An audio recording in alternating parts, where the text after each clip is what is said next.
There are multiple things on the Chauchat that have to be configured correctly in order to have any chance of success with this particular system. This pin in the back has to suck the body tube down tight onto the frame rails. That pin has to be fully inserted. There's a hole there that gets wiggled out. The entire roller cam area up here has to be correctly configured. You have to understand the fact that it's not the radiator that hangs this gun up, although that's a common misconception, but it's really the fact that the breech sleeve is out of round. This selector lever, a lot of times, I've found has been one of these forward takedown pins that someone has put in here, and this selector lever has to be correct. The problem is the takedown pin will fit, makes this slightly unsafe. And then the big one in this whole mess is magazines. 80 to 90% of all malfunctions on semi-automatic weapons are magazines. And this particular gun is no exception, and if you've ever owned one, you'll probably know what I'm talking about. This is the breech sleeve on the Chauchat if you've ever run one of these things. And it consists of the breech sleeve, which threads onto the back end of the barrel, and then there's a locking sleeve that threads back down with a collar area right here that allows the barrel lock to drop down into this to keep this thing from bouncing around. There's a spacer here, and then the aluminum sleeve and the gas piston up at the front. And I've read a lot about where people think that this collar, this aluminum radiator, expands too much and binds up, and I honestly believe that since it touches here, and it touches back here at the back, if this is out of round, and the way you tell that is you have your gunsmith put it up on a lathe and look at it, if this thing is hula hooping like this, as this thing gets hot, it'll bind up inside the body tube. But I don't think it's the radiator. Just that's my own personal opinion. Just from the drag marks we've seen, it happens here. I had some discussions with a gentleman up in Minnesota once, and he believed that this breech sleeve was threaded on, torqued, head spaced, and then the whole thing was dropped in a centerless grinder, and they just ground the whole thing true. So your body tube has to be concentric, and it has to be, it turned the right way. And you look at this thing, and you wonder why this gun kicks like a 3-pecker billy goat. For such a simple thing, you wonder why these magazines give everybody so much trouble. This particular one's got a little bit of grime on it. But these magazines get beat up in a couple of areas, and I just want to show you what they need to do in order to work right. The follower needs to be able to be inserted, and it must be free to move all the way around, up to the top and back down. You have to be able to slide it under gravity, period. It's just got to do that. Also in magazines, the thickness of this, I've seen some of these get messed with a little bit. And the front edge of this sets how far forward this goes in the battery. Now, why does that matter? It matters because the next place we're going to look on this magazine, let me get the light right here. The next place we're going to look is right here. The cartridge has to be able to slide freely up here like this. It has to be able to go freely. So if the bolt handle hits the back end of the magazine right here, because the breech sleeve has come too far forward, it deforms this and the whole gun goes out of service. In addition to the fact that this has to be smooth and cannot be beat in, this cartridge has to run down that rim recess all the way around. So you give it to that rim recess and you kick it, and you make sure that this cartridge is free to roll all the way around. All right, you'll find tight spots. I find these mags get beat up a lot right here, and I think it's because when they get kicked loose, they fall out of the gun like this and they hit the ground, is what I think goes on. But you have to have that rim recess pounded up and running true. You have to be able to have the follower be able to run all the way around. And then cartridge presentation isn't even that big a deal on this gun. It just has to be able to come straight out forward. And that's what I found on a lot of these magazines. And they're filthy usually when you get them. I mean filthy. So give them a good scrubby-dubby, boil them in hot water, and oil them, and keep them clean, because they sure as heck ain't making any more of them. This is a fire selector switch that we have modified out of a takedown. Now it's not done yet, because these takedown bolts are all over the place, and these fire control selector switches seem to get lost a lot. But the most important thing is this can actually be put in the fire control selector slot with weird results. I think it'll go off in semi, it'll go off once and then it'll stop. It doesn't recock. You don't want to do that. So we see that from the center line out, here, this one has been trimmed slightly. You see how this has been trimmed here?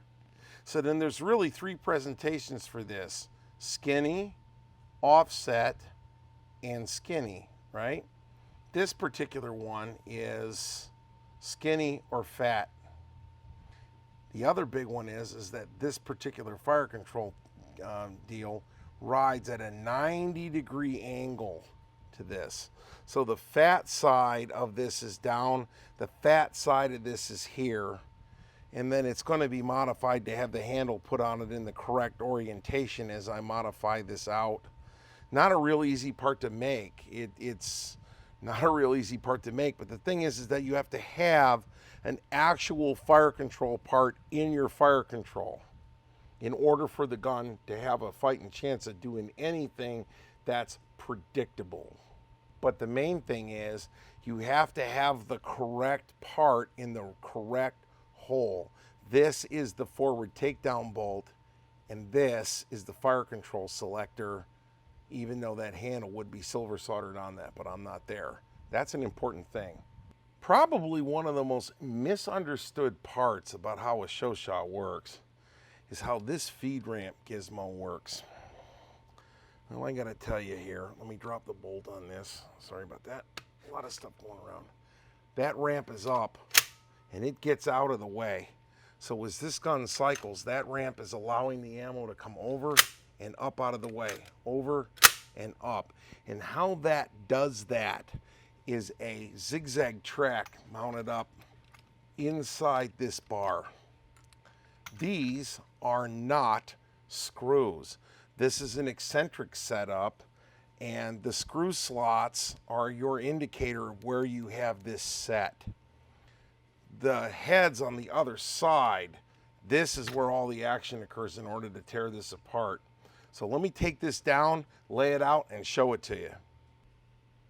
I've got this completely disassembled now, and I want to show a few key items. This track right here is what causes that feed ramp to pop up and pop down.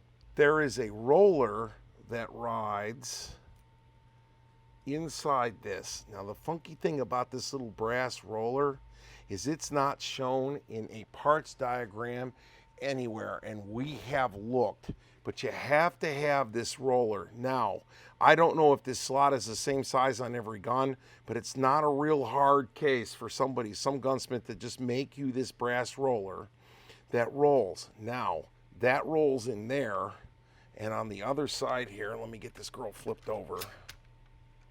Hang on. Is this tab here. Now this tab is the feed slot moving up and down. Let me see if I can get us a better part. There we go. This, as this moves up and down inside, this is obviously way too small for this tab.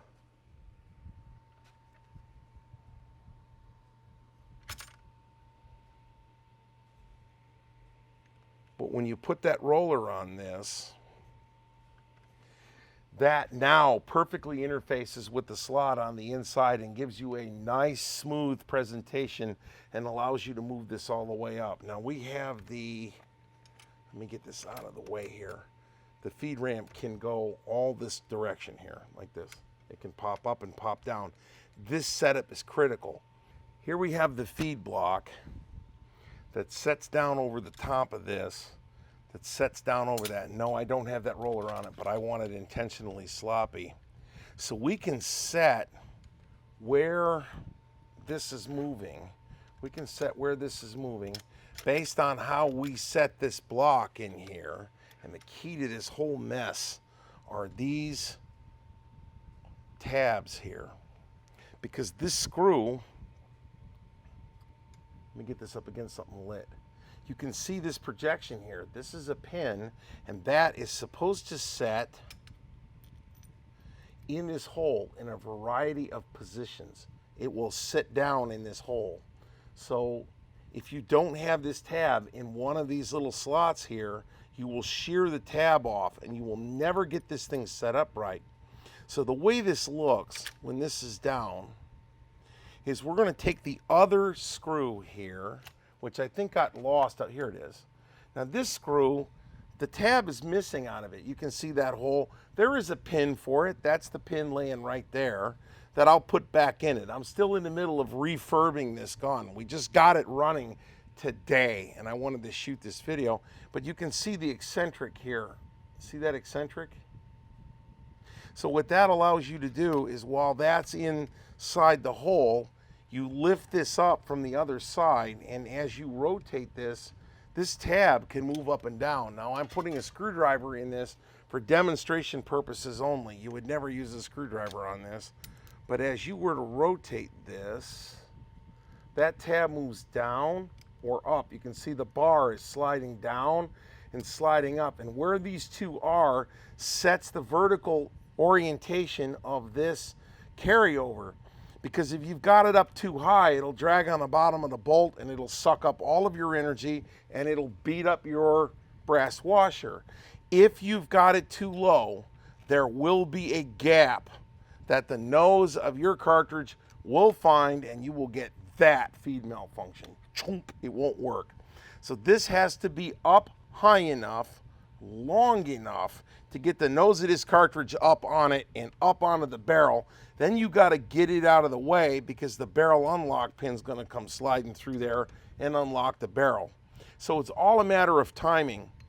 The way these appear to be set up, this is an actual original one. So I know the projection is sticking out on the back side of the eccentric. Those are to the rear.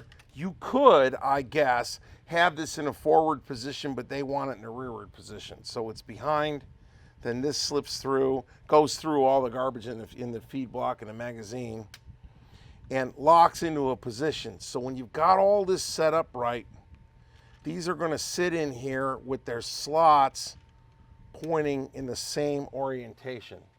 So that's all these are. So to adjust them, you back the nuts off the back, push it up with your finger.